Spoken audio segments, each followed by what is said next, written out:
Miki yaje kwigira gutya akibeta akihugikanwa n'akandi kaniga ngo baravumbuye yuko Regis ngo kubijyanye no mu ntuza no muri gahunda zo mu Hello guys, ndagusuje kandi ngwaye nikaze ukurikiye Giro rwa muri no minsi nago nari mpari, nago nari meze neza. Aka gacano rwose ko mukabona bari baragasimbukanye, nago nari mpari nukuri.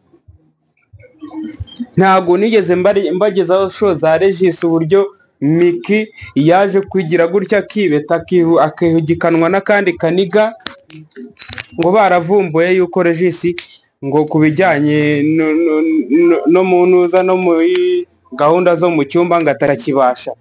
Ntago nigeze mbagarukira ku nkuru za Scovia, ntago nabagarukiye ku nkuru za Yago uburyo yaje gukora ikiganiro yigobotora yiyama avuga yuko uyu mwaka ngaruwe ngo nta muntu n'umwe ugomba kuza ngo yamwigize wundi. Ibyo ntago nigeze mbikora. So mu kudakora ibyo byose rero hari n'izindi nkuru nyinshi ntigeze nkora, iz'uburyo Nyarudindiri se Irene yamuriye miliyoni, iz'uburyo se nuza uwo umunyamakuru akoraga kuri Zaburi nshya yamuriye miliyoni 20 n'izirengaho, nazo ntago nigeze nzikora. Iz'uburyo se Theo bose babiriye bavugaga yuko depression yigeze kumukonjonjora bye akenda kwiyahura, nizo nazo ntago nigeze nzikora. Kandi ni inkuru zose zagombaga kuza zikarigira icyo zihindura kuri Giro. Nari narayise Giro Empire, ariko ubu ngubu yitwa Giro rwa. Uko muyizi kuri TikTok niko mugiye gukomeza muyireba hano kuri YouTube. So kadushima Imana rero yatumye agacano kacu kagaruka, ibintu ni amahoro ubu ngubu, nta stress nta bindi bibazo. Imana ishimwe. Ubu ngubu umuriro umwoto ku mwoto, ngiye kubakubita umwoto ku mwoto guhera noneho, guhera kuri uyu wa mbere.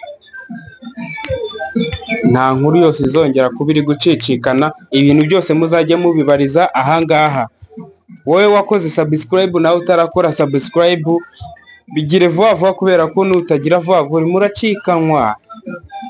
Ibintu byadanjemo biragucika kandi wakagombye kuba uri hano hantu kugira ngo umenye niki kiri mu gihugu. So n'abatindiye mu magambo rero, ni ibintu byinshi dushaka kuzavuga,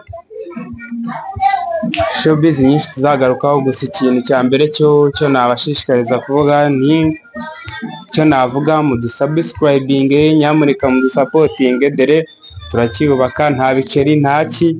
Abizi iyo umwana ashaka kuva hasi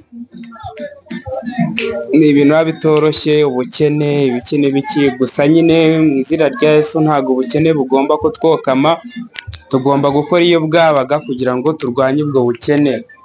Ntago nemera kurera amaboko nanjye ngo nzabe muri babandi nsabirize. Gusa aho kugira ngo nsabirize, naza hano nkubwira ni kanda kuri subscribe kugira ngo ujye dukurikirana byibuze ibintu bigende neza. Ntago ari byiza gusaba, ariko nabwo iyo ufite uwo usaba akaba yanakumva, nyamuneka munyumve kandi Imana ibampera umugisha. So ibindi rero ni muri show tugiye gutangira kubahereza. Ciao. Umuntu rero utarakora subscribe, nyamuneka mumumbwire ntiyacika.